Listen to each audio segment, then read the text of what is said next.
SSC 26 batch test পরীক্ষা খারাপ হয়ে যারা দুশ্চিন্তায় আছো এবং সামনের বোর্ড এক্সামে একটা কামব্যাক দিতে চাচ্ছ, এই ভিডিওটি তাদের জন্য। ভিডিওটি 1 সেকেন্ডও স্কিপ না করে শুরু থেকে শেষ পর্যন্ত দেখবা। তো তোমাদের এখন যে চ্যালেঞ্জটা সামনে সেটা হচ্ছে তোমাদের হাতে সময় খুবই কম এবং এই সময়ের মধ্যে তোমাদের হাতে অনেকগুলো কাজ। একটা হচ্ছে আমাদের এসএসসিতে ভালো করতে গেলে অবশ্যই তোমার টেক্সট বুকের উপর একটা ভালো দখল থাকতে হবে। তোমাদের এখানে বড় একটা দুর্বলতার জায়গা হচ্ছে টেক্সট বুকে লাইন টু লাইন তোমরা মুখস্থ করতে যাও, কিন্তু টেক্সট বুকের কিন্তু সব লাইন তোমার পড়ার দরকার নেই এবং টেক্সট বুকের কিন্তু সব উদাহরণ তোমার করার দরকার নেই। তো আমাদের যে গ্রুপ সাবজেক্টগুলো আছে অর্থাৎ অ্যাকাউন্টিং, ফাইন্যান্স, ম্যানেজমেন্ট বা ব্যবসা উদ্যোগের যে গ্রুপ সাবজেক্টগুলো আছে এখান থেকে দেখা যায় ঘুরে ফিরে সেই সব লাইনই তোমার বোর্ড পরীক্ষায় আসে যেগুলো খুবই তোমার স্পেসিফিক। তো তোমাকে জানতে হবে যে টেক্সট বুকের কোথা থেকে প্রশ্ন আসে এবং কোন পার্টটুকু কিসের জন্য ইম্পর্টেন্ট। কোনো পার্ট আছে যেটা তোমার এমসিকিউ এর জন্য ইম্পর্টেন্ট, কোনো পার্ট আছে যেখান থেকে তোমার ক নাম্বারে প্রশ্ন আসে, কোনো পার্ট আছে যেখানে তোমার খ নাম্বারে প্রশ্ন আসে এবং কোনো পার্ট তোমার গ এবং ঘ নাম্বারের জন্য ইম্পর্টেন্ট। তো তোমাকে বুঝতে হবে যে টেক্সট বুকের কোথা থেকে পড়া উচিত, কোন লাইনটুকু পড়া উচিত এবং কিভাবে পড়া উচিত। তো আমাদের যে গ্রুপ সাবজেক্টগুলো আছে অ্যাকাউন্টিং, ফাইন্যান্স, ম্যানেজমেন্ট, যেটার মধ্যে অ্যাকাউন্টিং এবং ফাইন্যান্সে তোমাদের কিন্তু এবার শর্ট সিলেবাস। তো শর্ট সিলেবাসের বড় একটা চ্যালেঞ্জ হচ্ছে তোমাদের পূর্ববর্তী ভাইয়া এবং আপুরা যে স্টাইলে পড়াশোনা করে প্লাস পেয়েছে তোমাদের কিন্তু এখন ভিন্ন স্ট্র্যাটেজি ফলো করতে হবে। কারণ আগে কিন্তু সৃজনশীলে অর্থাৎ সিকিউ এ একটা ভালো মার্ক ক্যারি করতো, অর্থাৎ সিকিউ তোমার দেওয়া লাগতো 60টা, কিন্তু এবার তোমাদের সিকিউ দেওয়া লাগবে 5টা, অর্থাৎ সিকিউ এ তোমার কিন্তু মার্ক 50। বাকি তোমার যে 50 মার্ক এখানে 25 মার্ক হচ্ছে তোমার এমসিকিউতে, 25 মার্ক হচ্ছে তোমার এমসিকিউতে এবং বাকি মার্ক হচ্ছে তোমার কি শর্ট অ্যান্সারে। হ্যাঁ, তো এই জায়গা থেকে কিন্তু তোমার কোশ্চেন প্যাটার্নে একটা ভিন্নতা এসেছে।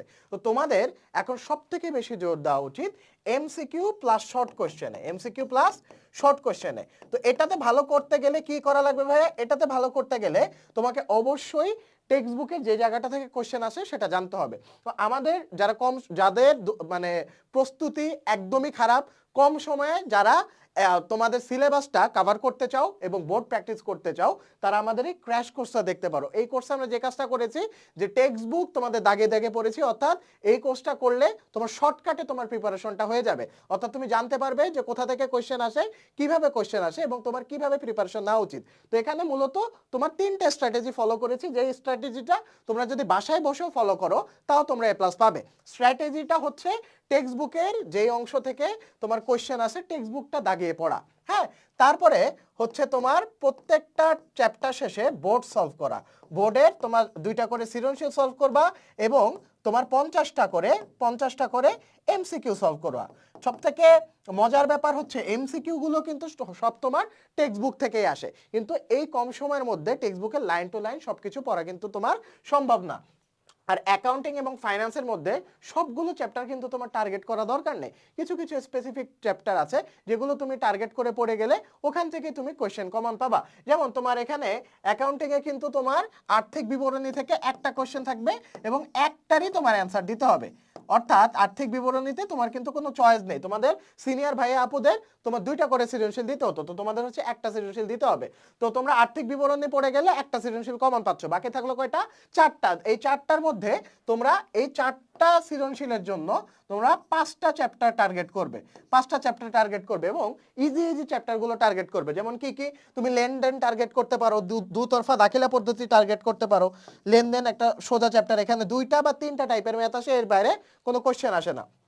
তারপরে দুতরফা দাখিলা পদ্ধতি, এই চ্যাপ্টারটা টার্গেট করতে পারো। দুতরফা দাখিলা পদ্ধতি, তারপরে জাবেদা আছে, খতিয়ান আছে, জাবেদা খতিয়ান টার্গেট করতে পারো। তো এইরকম ছোট ছোট যে চ্যাপ্টারগুলো ওইগুলো তোমরা টার্গেট করে পড়ে যাও এবং তোমাদের কিন্তু টপিকও দিয়ে দেওয়া আছে যে কোন কোন টপিক থেকে তোমার আসবে। তো তোমরা প্রথমে একটু স্ট্র্যাটেজিটা সাজাও, স্ট্র্যাটেজিটা সাজিয়ে তোমাদের যেই চ্যাপ্টারগুলো সোজা, যেই চ্যাপ্টারগুলো তোমরা মোটামুটি হলেও পারো ওই চ্যাপ্টারগুলো আগে কভার করে ফেলবা এবং 3টা প্যাটার্ন ফলো করবা।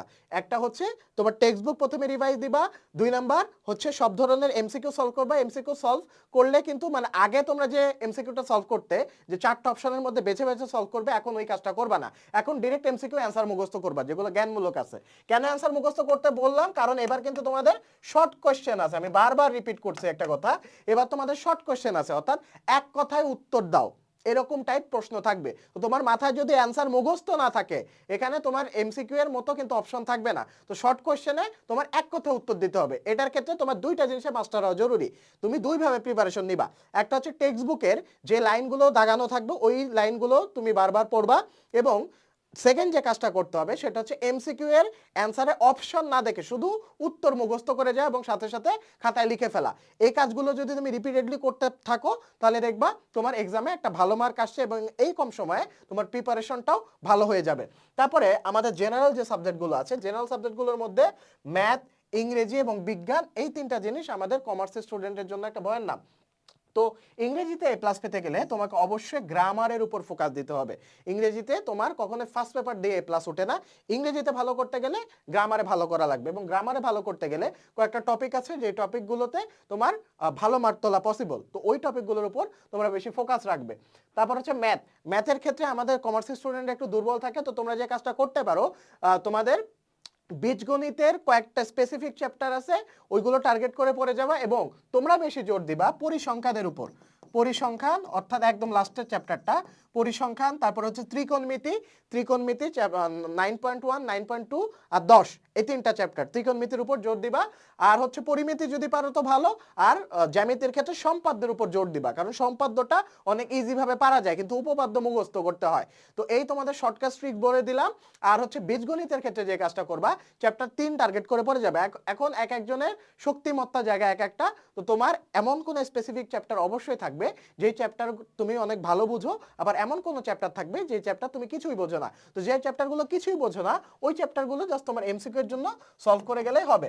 এবং সর্বোপরি last but not the least, তোমার প্র্যাকটিসের কোনো বিকল্প নেই। তুমি যত বেশি প্র্যাকটিস করবা, যত বেশি বোর্ড সলভ করবা, যত বেশি সিকিউ সলভ করবা, তত বেশি তোমার ধারণা ক্লিয়ার হবে। অবশ্যই প্রথম ফরজ কাজ হচ্ছে তোমার টেক্সট বুকটা ভালো করে দখলে আনা। তো যারা হাতে সময় কম, কিছুই পড়া হয়নি, শর্টকাটে প্রিপারেশন নিতে চাও বা দ্রুত শেষ করতে চাও, এবং যাদের টেস্ট পরীক্ষা খারাপ হয়েছে, বোর্ড পরীক্ষা একটা কামব্যাক দিতে চাও, তারা কিন্তু শেষ মুহূর্তে প্রিপারেশনের জন্য আমাদের এই ক্র্যাশ কোর্সটাতে এনরোল করে ফেলতে পারো। আমাদের ডেমো ক্লাস দিয়ে দেওয়া আছে মাত্র 1000 টাকায়। অ্যাকাউন্টিং, ফাইন্যান্স, ম্যানেজমেন্টের তোমার বইয়ের কোথা থেকে পড়তে হবে ক্লাসটি করলেই বুঝে যাবে, এবং প্রত্যেকটা চ্যাপ্টার শেষে অর্থাৎ টেক্সট বুক পড়ানো শেষে তোমার আছে সিকিউ সলভ এবং এমসিকিউ সলভ। তো ডেমো ক্লাস দেখতে চাইলে আমাদের ওয়েবসাইট ভিজিট করে আসো এবং দ্রুত এনরোল করে ফেলো। দেখা হচ্ছে পরবর্তী ভিডিওতে। আসসালামু আলাইকুম।